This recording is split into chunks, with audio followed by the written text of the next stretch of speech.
안녕하세요. 예수비전 성결교회 안희한 목사입니다. 어제 밤에 제주대에 갔다가요, 오늘 새벽에 올라왔습니다. 지금 주일 예배를 앞두고 있는 시점이에요. 아니, 왜 이 주일 예배까지 앞두고 있는 이 중요한 시점에 제주도까지 갔다 왔느냐? 이유가 있어요. 저에게 지난주에 등록하신 권사님 한 분이 아버지를 여의셨습니다. 장례식이 제주도에서 진행이 되었어요. 왜냐면 제주도 분이시거든요. 그런데 제가 고민을 좀 했어요. 왜냐면은 주일이니까 토요일 날 이동하면 힘들잖아요. 게다가 목요일 날 대구 쪽 가서 집회인도 했죠. 또 금요일 날 대전에 가서 중요한 회의를 했죠. 그 다음에 금요일 밤에 파주 가서 말씀을 전했죠.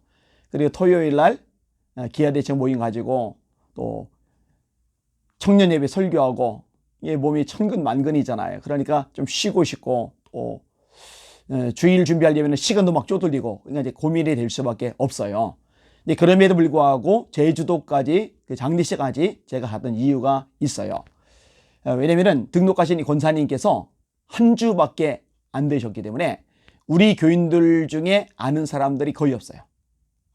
이분이 우리 교회 다니는지조차도 몰라요. 그러니까 우리 교회 성도들이 연락을 하거나 위로를 하거나 격려해 주거나 기도해 주는 것들이 한계가 있어요.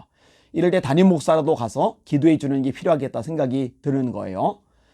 두 번째로, 이분이 먼저 다니던 교회를 이렇게 떠나오셨잖아요. 안산서 저희 교회를 좀 오고 계시는데, 다니던 교회를 떠나게 될 경우에 기존에 다니던 교회 성도들이 관심 갖고 또 기도해 주고 하는 것들이 아무래도 약해질 수밖에 없어요.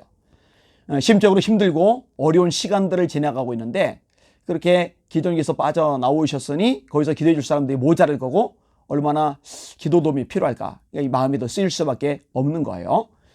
세 번째 이유가 있는데, 전화 통화를 하는 중에 이 권사님의 몸이 너무 안 좋으신 거예요. 체하셔가지고 너무 진이 빠지신 거예요. 그다음에 두통도 너무 심하세요. 그래서 제가 전화를 가지고 전화 통화로 기도를 해드리긴 했지만은, 직접 가서 격려해주고 한 번 더 기도를 해드리면은 힘이 될 수 있겠다, 이 생각이 들었습니다. 사실 아까도 말했듯이 고민이 안 된 건 아니에요. 체력적으로도 한계가 있고, 또 시간적인 면에서도 주일 앞두고 마음 부담이 굉장히 크니까요. 그러다가 예수님의 모습이 떠올랐습니다.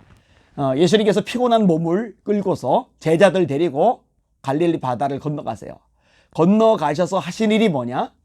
걸어서의 광인, 귀신 들린 사람 한 사람 만나주시는 거예요. 그를 온전케 하시는 거예요. 그리고 되돌아오세요. 또 요한복음 4장에 보니까 예수님이 수가성에 들어가세요. 사마리아에 있는 수가성에 들어가시는데 피곤하세요. 근데 쉬고 싶어 하시는데 한 여인이 물동이 메고 나와요. 그 여인은 누구냐? 유대인들에게 사람 대접 못 받는 사마리아 사람들, 그 사마리아 사람들에게도 사람 대접 못 받는 그런 가련한 여인이에요. 그 여인과 주거니 받거니 대화를 나누시면서 그 여인을 구원해 내시는 장면이 나와요. 제자들이 먹을 거 갖다 드리니까 이미 먹었다 하세요. 우리 말고 누가 먹을 거 갖다 드렸나? 근데 주님이 뭐라 하세요? 나의 양식은 나를 보내신 이의 뜻을 행하며 그의 일을 온전히 이루는 이것이리라. 한 영혼. 그 한 영혼을 구원받게 만드는 것. 그게 하나님이 예수님을 보내신 뜻이고, 그 뜻을 이루어 드리는 것이 예수님의 양식이다 라고 말씀하세요. 참 은혜가 되는 구절입니다. 자, 예수님께서 고초를 많이 당하셨잖아요. 겟세마네 동산에서 땀이 땅에 떨어지는 핏방울이 될 만큼 기도하세요. 전임 제사장인 안나스에게 신문을 받으세요. 신임 제사장인 가야바에게 신문을 받으세요. 자기들은 교대로 하죠. 쉬어가면서 하죠. 음료수 마시면서 하죠. 예수님은 겟세마네 동산에서 진이 다 빠진 상태인데 쉬지도 못하고 물 한 모금 못 마시고 신문을 받으시는 거예요. 그 다음에 빌라도에게 신문을 받으세요. 그 다음에 헤롯에게 신문을 받으세요. 다시 빌라도에게 가세요. 이 빌라도가 군인들에게 내주니 군인들이 채찍질합니다. 때립니다. 가시 면류관을 씌웁니다. 이런 상태가 되니까 진이 다 빠진 거예요. 로마 군인들이 볼 때 예수님의 체력 조건이 십자가를 지고 골고다 올라갈 만한 여건이 안 되는 거예요. 그래서 구레네 사람 억지로 잡아다가 예수님 십자가를 대신 지고 올라가게 하신 거죠. 그리고 십자가에 매달려 계시니 얼마나 진이 빠지고 얼마나 목이 마르고 얼마나 고통이 심합니까? 이때 누가 말 걸면 귀찮잖아요. 그때 우편강도가 말하는 거예요. 당신의 나라에 이를 때 나를 기억해 주세요. 예수님이 귀찮아하지 않으세요? 네가 오늘 밤 나와 함께 낙원에 있으리라. 저의 왕이신, 저희 주인이신 예수님께서도 이렇게 한 영혼을 위해서 수고하시고 땀 흘리시고 고생하셨는데, 종 따위인 제가 몸살이고 이것저것 계산하고 잣대로 재면 안 되지 않는가? 이 생각이 드니까 뭐 더 이상 고민할 이유가 없더라고요. 그래서 아내한테 얘기해서 비행기표를 끊게 했어요. 사실은 토요일 날 가서 장례식장 가서 기도해드리고 저녁 비행기로 돌아오려고 그랬는데 저녁 비행기가 없는 거예요. 그래서 주일 새벽 비행기를 끄는 겁니다.